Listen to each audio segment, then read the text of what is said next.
And I welcome you back to the Dobrenic channel, and it's been about a week since I made a video. I have been very busy. Anyway, tonight we are talking about Lake Oroville, Lake Shasta, Lake Mead, Lake Powell, and a couple other lakes we will throw in there. We're going to talk about the weather forecast. We're also going to talk about the long range, and we're going to talk about the soil map as well. We're going to see what's going on. We'll check the drought intensity map as well. And if you are a fan of this and you like this at the end of the video and you think it's worth it, you have a like, please consider doing that. And if you think that's worthy of a like, please consider subscribing, and it helps the channel grow. So we are going right over to windy.com. We are going to start right here. We are looking at the soil moisture map here, and somebody was asking about Idaho. Idaho has plenty of moisture here, as you can see. Somebody asked 100% over here, 49%. So the northern part of Idaho has quite a bit. The southern part does not. The Sierra Mountain Range has about 100% soil moisture. And down here where the drought was, they only have about 23%. Over here in the Colorado Rockies, here you have 100% soil moisture. So that's good news. But the eastern half of Colorado has very little. So you have to take that into consideration as well.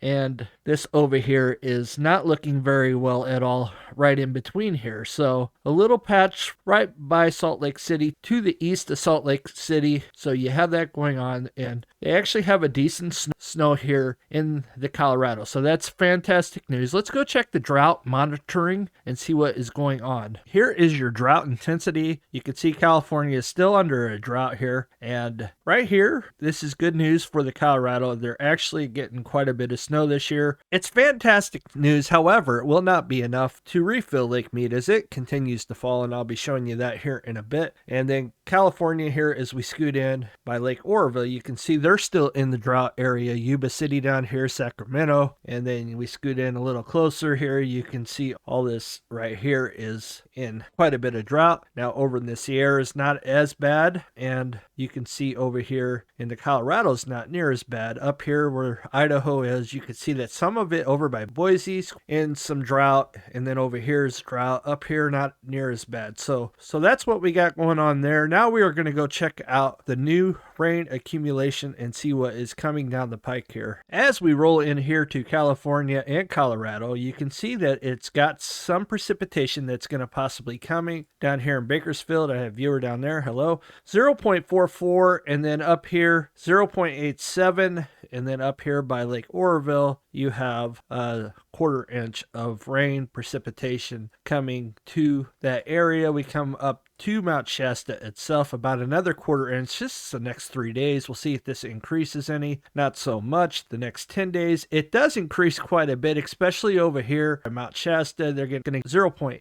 The atmospheric river returns, but at the same time, it's not going to hit Northern California, but somewhat over here by Lake Oroville, they're calling for 0.45. So it's good, but it's not great. We'll take what we can get. Down here by Folsom down here, you're talking 0.46, maybe a half inch if you're lucky. And then down here by Yosemite Valley here, 0.39. Tahoe over here, 0.69. And then up here by Truckee, you got 0.76. Let's check out the new snow. 7 inches up there. So you have some new snow coming to the mountains here quite a bit. And then we go over to Colorado, 2.35. This is fantastic news, especially for the Colorado River here. Aspen up here, you're going to get 1.59 inches. It's fantastic. And then all this will be snow. I'm almost positive of it. And yes, it's going to get quite a bit of snow, especially right here. 21 inches possibly. We'll see if this comes to pass. If it does, this is going to be really good, and really good for the Colorado.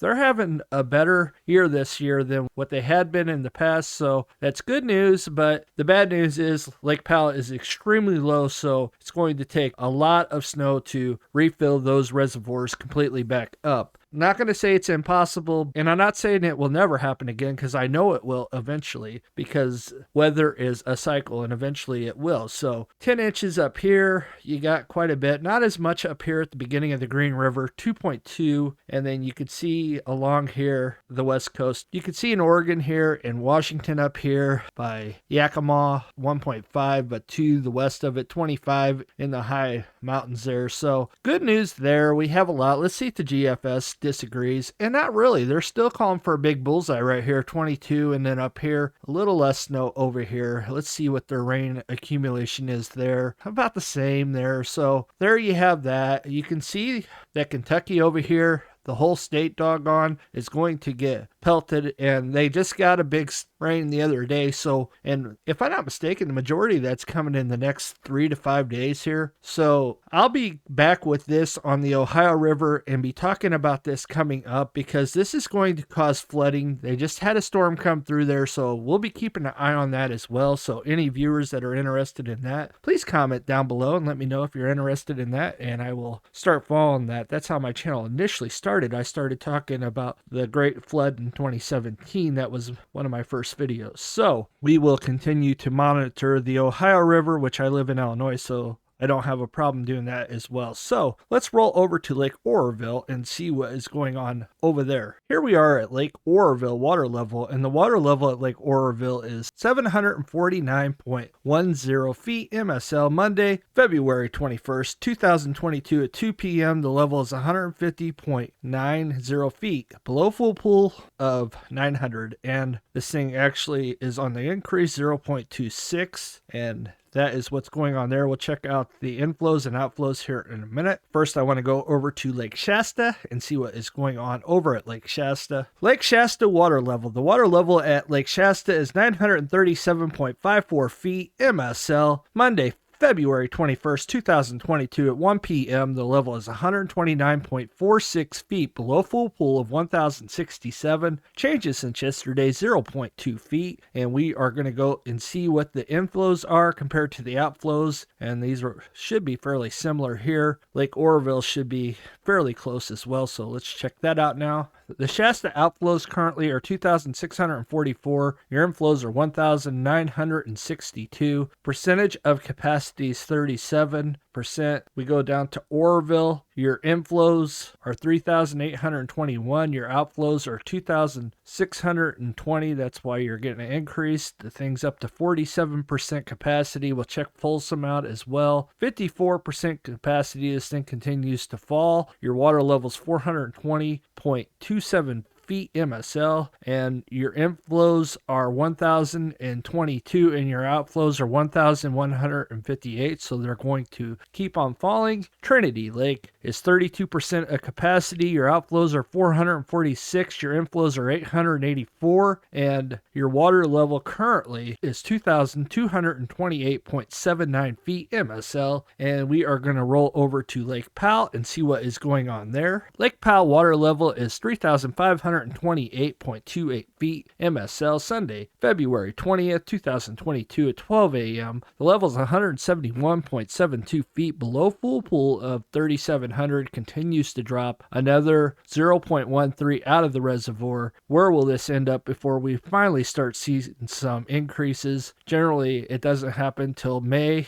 so we still have another couple months to go. So we'll be watching that and anticipating that to start to increase in the next couple of months. Down to Lake Mead we go. Lake Mead water level. The water level at Lake Mead is 1,067.05 feet MSL. Monday, February 21st, 2022 at 3 p.m. The level is 161.95 feet below full pool of 1,229 feet. Changes since yesterday. This thing should be increasing this time of year, but unfortunately it's been dropping and it continues to do that. 0.4. Will we get to Deadpool? It's just hard to say. Let's go down to Lake Mojave and see what is going. Lake Mojave water level. The water level at Lake Mojave is 641.66 feet MSL. Monday, February 21st, 2020, 3:45 p.m. The level is 5.34 feet below full pool of 647 feet.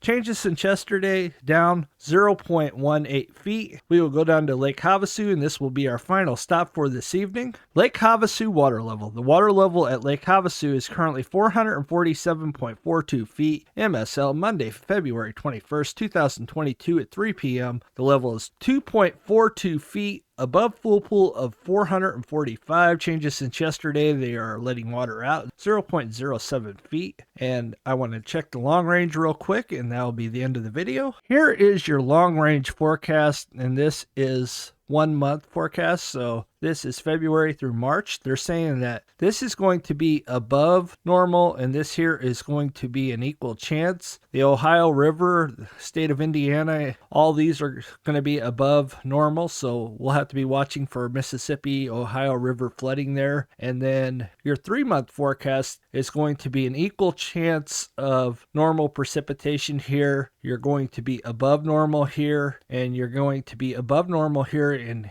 Ohio, Indiana, Illinois, and Kentucky. So we are definitely going to have to watch the Ohio River as well. Like I was saying earlier, there's a lot of rain forecasted for that in the next 3 days. So the temperature is going to be above normal, so that's not good. And that's all I have for tonight. Thank you guys for stopping by. You guys have a blessed day, and we will see you on the next one. God bless.